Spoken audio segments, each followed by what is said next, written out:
Oleh Kapten Ratu yang melakukan super rumah tentunya.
Satu langkah lagi, satu tangga lagi. Dan untuk mencapai titik bukannya tangga merupakan mata terlalu terakhir adalah Romo Langgau. Romo kemas kerunggang kerelakan pasti rantai. Romo terakhir.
Pertarungan yang sangat seru yaitu antara Rojo Kerungkang bersama dengan Pati Ratu.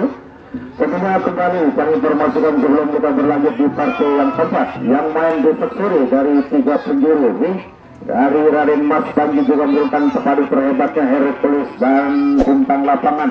Juga dari Putra Kawangan menurunkan bintang kebenaran pencakar langit dan Pati Perambang Gunung.